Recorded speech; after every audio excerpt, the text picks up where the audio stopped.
நீங்க initial investment இல்லை. இப்போ நீங்க ஒரு கொஸ்டின் கேட்பீங்கல்ல, நான் இன்வெஸ்ட்மெண்ட் 10,000 இருந்தால் தான் 20,000 இருந்தால் தான் இது இ-காமர்ஸ் ஸ்டார்ட் பண்ண முடியுமான்னு.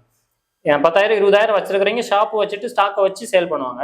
இல்லைன்னா நான் ஷேர் பண்ணி சேல் பண்ணுவாங்க. அவங்களுக்கு வீடியோவில் டேரெக்டோ உங்களுக்கு நீங்க உங்க கஸ்டமர் வந்து எனக்கு வீடியோ காலாக டேரெக்டாக கேட்குறாங்கனாலும் சப்போர்ட் பண்ணிக்கலாம். வீடியோவில் டேரெக்டாக எடுத்து ப்ராடக்ட் எல்லாம் காமிச்சிட்டு அந்த ஆர்டருக்கான பேமெண்ட்டோ இதுக்கோ வர்றது எல்லாமே உங்க பேர்லயே வந்துடும். அதனால இதுவும் ஒரு பெனிஃபிட் தான். இ-காமர்ஸ் வெப்சைட்ல நான் வரணும் அப்படின்றதுக்கு ப்ராடக்ட் இருந்தால் தான் வரணும், இல்லைன்னா தான் வரணுன்றதுலாம் இல்லை. 2 பேருமே இ-காமர்ஸ்குள்ளார வரலாம். அப்போ நான் இப்போ பிஸ்னஸ் ஸ்டார்ட் பண்ணோம் அப்படின்னா எங்களுக்கு இன்வெஸ்ட்மெண்ட்டே தேவையில்லை அப்படின்னு அவங்க வெப்சைட்ல வந்து அப்படியே பிசினஸ் ஸ்டார்ட் பண்ணி இப்போ நீங்க ஸ்டார்ட் பண்ணலாம். ஏன்னா இது ஹவுஸ் ஒய்ஃபுக்கு ரொம்ப பெனிஃபிட்டா இருக்கும். இப்போ நிறைய பேர் வாங்கி வச்சுட்டு நான் விற்காம போயிடுச்சுன்னா என்ன பண்றது, அதனாலேயே டவுட்ல எனக்கு ஃபோன் பண்ணாங்க. நிறைய பேர் என்ன கேட்பாங்கன்னா, நான் எந்த பொருளை வாங்கட்டும்னு கேட்டுக்கிட்டே இருப்பாங்க. இப்போ நீங்க நான் இந்த பொருளை தான் வாங்குங்கன்னு நான் சொல்லி ரெக்கமெண்ட் பண்ணி அவங்களுக்கு அந்த சீசன்ல ப்ராடக்ட் சேல் ஆகல, இல்ல அவங்க கரெக்டான மார்க்கெட்டிங் பண்ணல. ஏன்னா ப்ராடக்ட் வச்சிருக்கிறீங்களே நிறைய பேர் சேல் பண்ணாம இருக்காங்க. ஏன்னா அவங்க மார்க்கெட்டிங் பண்றது இல்லை. மார்க்கெட்டிங் தான் ரொம்ப முக்கியம் சேல்ஸுக்கு. சேல்ஸ் வரணும்னா நீங்க உங்க ப்ராடக்ட்டை ப்ரமோட் பண்ண தானே சேல்ஸ் வரும். என்கிட்ட இந்த ப்ராடக்ட் இருக்கு, இதோட குவாலிட்டி இவ்வளவு அப்படின்றது நீங்க ப்ரமோட் பண்ண தான் அது சேல்ஸ் வரும். இவங்க வாங்கி வச்சுட்டு தெரிஞ்சவங்க கிட்ட, பக்கத்து வீட்டுல இல்ல அந்த குழுவுல மகளிர் குழு இவங்ககிட்ட நான் வித்துட்டு இருக்கிறேன் அப்படின்ற மாதிரி நிறைய பேர் கேட்பாங்க. அப்ப அவங்களுக்கு மட்டும்தான் நீங்க சேல்ஸ் பண்றீங்கன்னா உங்களோட ப்ராடக்ட்டை பத்தி நீங்களே வெளியில சொல்லலன்னா அது எப்படி சேல்ஸ் ஆகும்? அவங்களுக்கும் அந்த சந்தேகம் இருக்கும் இல்லையா? அதனாலதான் நம்ம இந்த பிளாட்ஃபார்ம்லயே ஒரு 2-in-1 கொடுத்துருக்கோம்.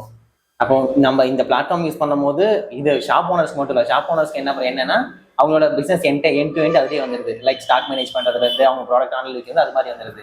அதே மாதிரி அவங்ககிட்ட ஷாப் இல்லை, அவங்க இன்வெஸ்ட் பண்றதுக்கு அமௌண்ட் இல்லை அப்படின்றப்போ அவங்களால என்ன பண்ண முடியும் அப்படின்னா பிசினஸ் எந்த ஒரு இன்வெஸ்ட்மெண்ட்டுமே இல்லாத அவங்க பிசினஸ் ஸ்டார்ட் பண்ணி அவங்க அந்த பேமெண்ட் எல்லாம் எப்படி அவங்களுக்கு கொடுக்குறீங்க?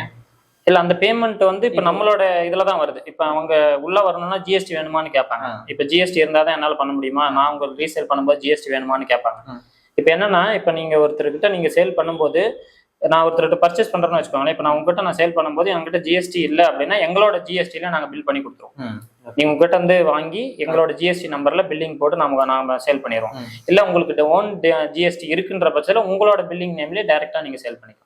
அதனால ஜிஎஸ்டிங்கிறது கம்பல்சரி தான். ஏன்னா ஆன்லைன்ல சேல் பண்ணும்போது கம்பல்சரி தான்.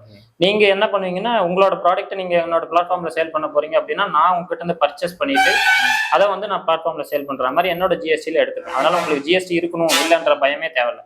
அதுவும் இல்லாம நீங்க ஓன் வெப்சைட்டோ இல்ல தனியா பண்றீங்களோ 20-25 லேக்கு மேலதான் இது தேவைப்படும்.